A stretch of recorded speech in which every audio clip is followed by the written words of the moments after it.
Une question du chat de Mohamed Shah. Une délégation française a essuyé des tirs israéliens à Janine lors d'une visite. Est-ce un message envoyé par Israël contre les menaces de sanctions de la part de la France ?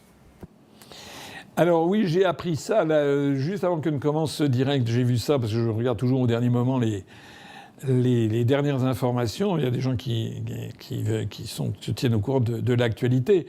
Donc effectivement, je crois savoir... Alors, je ne savais pas que c'était des Français en particulier. Je savais que c'était des diplomates. Il y a eu des Français, des Portugais et des Espagnols. Voilà, je crois que c'était en fait une mission de plusieurs diplomates de plusieurs pays de l'Union européenne qui a été invitée par l'autorité palestinienne, si j'ai bien compris, à Jénine. Et l'armée israélienne a tiré dessus. Alors c'était... Il n'y a pas eu de mort, heureusement encore, mais ils ont tiré dessus, c'était des tirs de sommation. Alors si j'ai bien compris, M. Jean-Noël Barrot a convoqué l'ambassadeur d'Israël en France, oui. Alors pour être précis, il y avait des Anglais, des Espagnols, des Canadiens, des Russes, des Turcs, des Brésiliens, des Hindous, des Égyptiens et des Indiens, Chiliens. des Indiens, pas des Hindous. Oui, des Indiens. Les Hindous, c'est une religion. L'Indien, c'est le... Ah oui, donc il y avait de nombreuses nationalités, en fait. Qu'est-ce que vous voulez que je vous dise ? C'est dramatique. Bon, c'est absolument... J'en parlais tout à l'heure, je ne savais pas s'il y aurait une question là-dessus.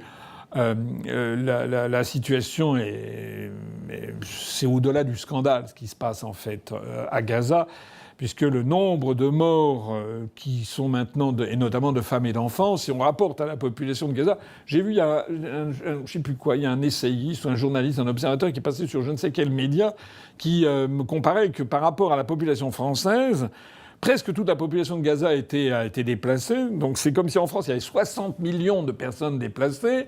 Et si j'ai bien compris, le nombre de tués par rapport à la population de Gaza, c'est comme s'il y avait eu 7 millions de Français qui étaient morts. Enfin, je ne sais pas si vous vous rendez compte. Alors je connais l'argument qui consiste à dire le Hamas n'a pas rendu les otages. Mais enfin, c'est bon, ça va. Je ne suis pas là à défendre du tout le Hamas. Mais enfin, entre quelques dizaines d'otages, c'est bien malheureux pour eux, je suis bien d'accord. Mais un carnage de cette nature, ça n'est plus justifiable. D'ailleurs, c'est d'autant moins justifiable que je vois que de plus en plus de juifs, parmi d'ailleurs des représentants de la communauté juive assez connus, commencent eux aussi à se scandaliser de cette situation, parce qu'on est face à de l'épuration ethnique et face à l'accusation c'est pas moi qui l'ai inventée, c'est notamment la Cour européenne la Cour, comment dirais-je, de justice internationale, tribunal pénal international, pour de crimes de génocide. Parce qu'il y a un moment à partir duquel il faut arrêter de tourner autour du pot quand même. Bon. Donc c'est absolument scandaleux. La CPI. La CPI, pardon. La Cour pénale, oui, c'est ça que je voulais dire. La Cour pénale internationale. Voilà, ça ne va plus.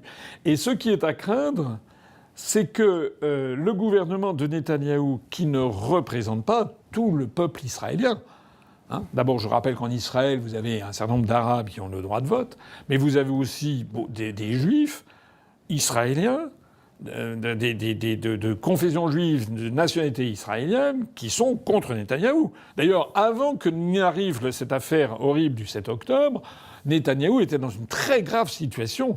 Hein, il avait justement essayé de toucher à la Cour suprême, il avait des quantités d'affaires sur le dos, et donc il souffrait d'une très grande impopularité. Je voudrais aussi ne pas passer par pertes et profits, parce que les médias français ont tendance à passer ça par pertes et profits. C'est plus que des rumeurs, c'est des certitudes, comme quoi Netanyahou avait été prévenu de l'affaire du 7 octobre plusieurs heures à l'avance. Et ce n'est pas moi qui le dis, ce sont des proches, ce sont même des gens du service de renseignement israélien qui l'ont dit. D'ailleurs, quand on connaît... Enfin, moi, je ne suis jamais allé ni en Israël, ni à Gaza, ni dans les territoires occupés. J'aimerais bien y aller un jour, d'ailleurs, mais bon. De ce que je lis, la population de Gaza, le mur qui entoure Gaza est surveillé 24 heures sur 24 par tout un système radioélectrique de surveillance, des caméras, des senseurs électroniques, etc. C'est absolument inimaginable ce qui s'est passé le 7 octobre et surtout que pendant plusieurs heures, il n'y a pas eu d'intervention militaire. Donc il y a là-dessus des choses qui restent à clarifier. Mais en tout cas, ce qui est certain, c'est qu'il y a effectivement des otages qui ont été pris. Et c'est horrible, je suis tout à fait d'accord. Mais on ne doit pas... L'humanité consiste à ne pas faire le partage entre les bons et les mauvais morts. Hein, voilà. Donc il y a eu le rapport des blessés et des morts entre Israël et les Palestiniens, c'est un rapport qui va de 1 à 10, ou peut-être même 1 à 20 ou 1 à 30. C'est inacceptable. Voilà. Et la communauté internationale, mais la vraie, le monde entier est révolté.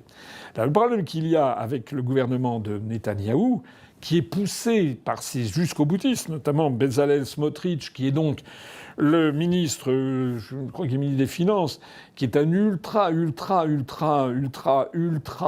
extrémiste et qui est un ardent partisan de ce qu'ils appellent Eretz Israël, c'est-à-dire le grand État d'Israël, dont je rappelle que cet État qui est rêvé par ces extrémistes consiste à avoir non seulement l'État d'Israël actuel, mais également Gaza et les territoires occupés, mais également d'avoir toute la rive est du Nil, donc une partie substantielle de l'Égypte, mais également d'avoir le nord de l'Arabie saoudite, la Jordanie et une partie de l'Irak, et également le sud de la Syrie. Donc ça fait quand même beaucoup, voilà. Et quand on a ces gens qui sont à la tête d'un État comme l'État d'Israël, on va vraiment vers la folie générale. Voilà. Et là, il y a à l'évidence, ça va plus. Je vois d'ailleurs que Trump, pourtant, dont le gendre Jared Kushner est juif, il a d'ailleurs nommé de la famille le nouvel ambassadeur des États-Unis en France, qui est M. Kushner, K-U-S-H-N-E-R, c'est pas comme notre Kushner avec un O.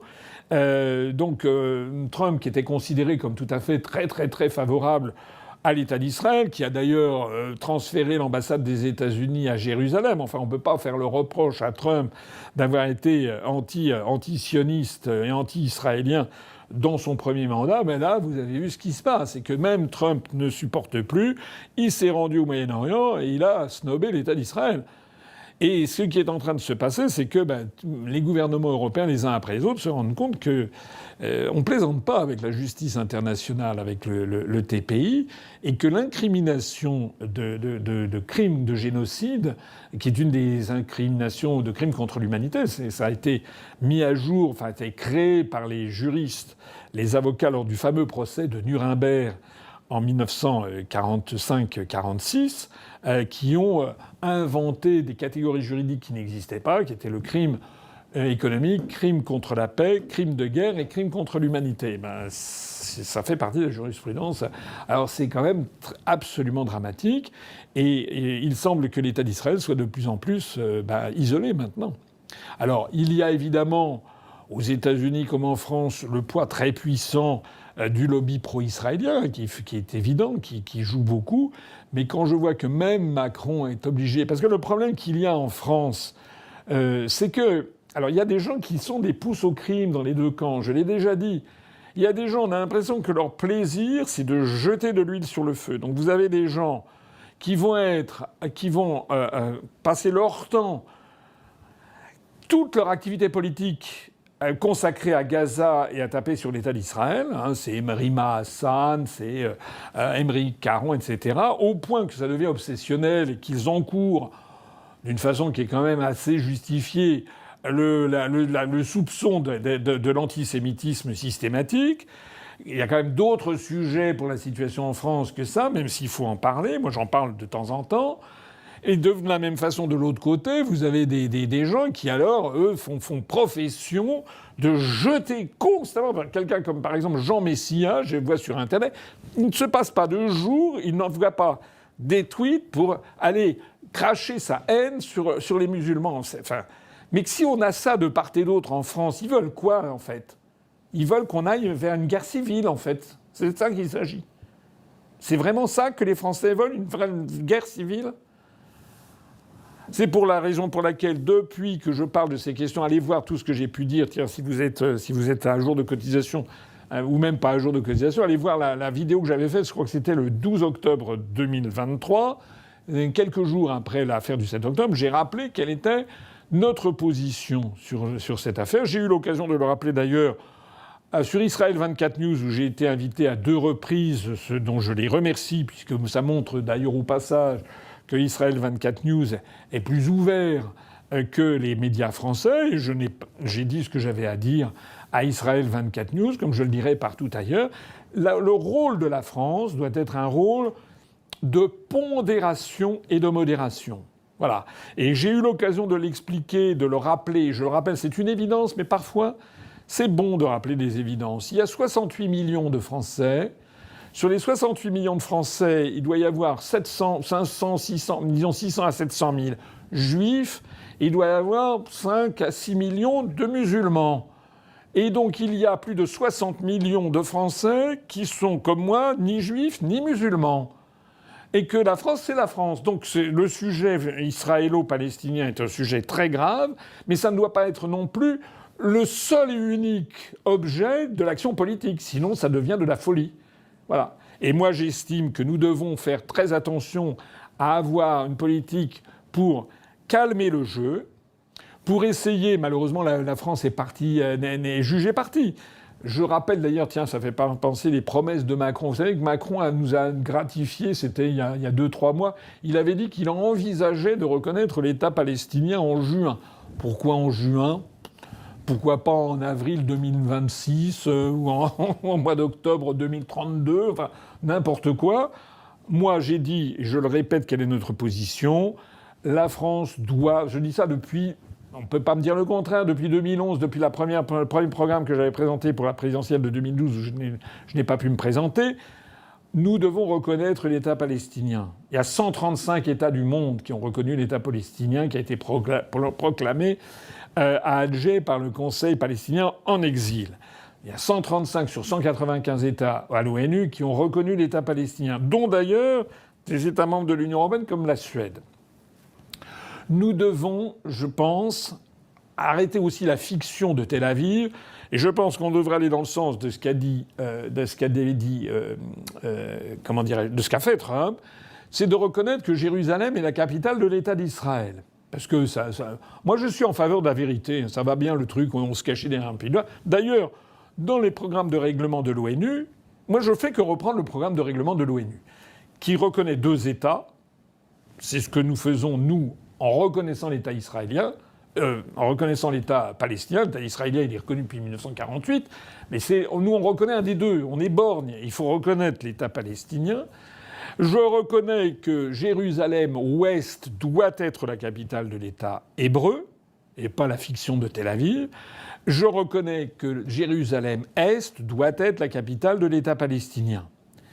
Entre les deux, il faut mettre une zone tampon de plusieurs centaines de mètres, qui devrait être occupée par des troupes de l'Organisation des Nations Unies, des casques bleus de l'ONU. Voilà. Le statut de Jérusalem pourrait d'ailleurs être discuté, non seulement que ça soit une capitale de l'État juif d'un côté, capitale de l'État palestinien de l'autre, Jérusalem-Ouest et Jérusalem-Est, mais peut-être faudrait-il trouver aussi certaines parties de Jérusalem qui deviennent une zone internationale. Parce que Jérusalem appartient au patrimoine de l'humanité en tout entière. Ça appartient évidemment au patrimoine juif, bien sûr, mais ça appartient aussi au patrimoine musulman. Parce que je rappelle à ceux qui l'ignoreraient que le prophète est censé être allé à Jérusalem, qu'on appelle Al-Quds en arabe, et de là, avec son cheval, être monté au ciel depuis le mont du Temple et redescendre. C'est la raison pour laquelle, sur le mont du Temple, vous avez le mur des Lamentations d'un côté, qui est l'un des lieux les plus sacrés, le point focal fondamental du peuple juif depuis des millénaires. Et sur le mont du Temple, vous avez la mosquée Al-Haram qui est au-dessus, qui est un des 3 lieux les plus sacro-saints de l'islam, avec la Mecque et avec la ville de Médinat Nabi, la ville de Médine, là où est enterré le prophète. Les 2 autres villes se situant en Arabie Saoudite. Bon. Donc on a ça. Et par ailleurs, je voudrais quand même rappeler que Jérusalem, c'est aussi la ville où a été crucifié le Christ. Et donc c'est là qu'il y a Gethsémani, le jardin des Oliviers, c'est là que vous avez les souvenirs de la religion chrétienne, qui est quand même la religion qui, à égalité avec l'islam à peu près, draine le plus de croyants dans le monde, avec 1,4 milliard de fidèles.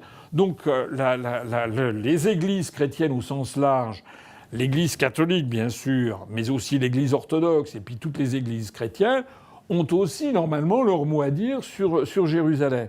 Donc si on était dans un véritable processus digne d'hommes et de femmes du 3e millénaire, où on devrait se dire, Jérusalem, c'est quand même un cas très particulier dans l'histoire de l'humanité, il doit y avoir une espèce d'autorité au-dessus sur notamment tous les lieux saints qui devrait échapper, en fait, qui devrait être quelque chose je sais pas, une espèce de conseil international avec des représentants de toutes les 3 religions monothéistes, les 3 religions du livre, comme on dit, le judaïsme, le christianisme et l'islam, si on voulait vivre en bonne intelligence. Voilà. C'est ça qu'il faudrait.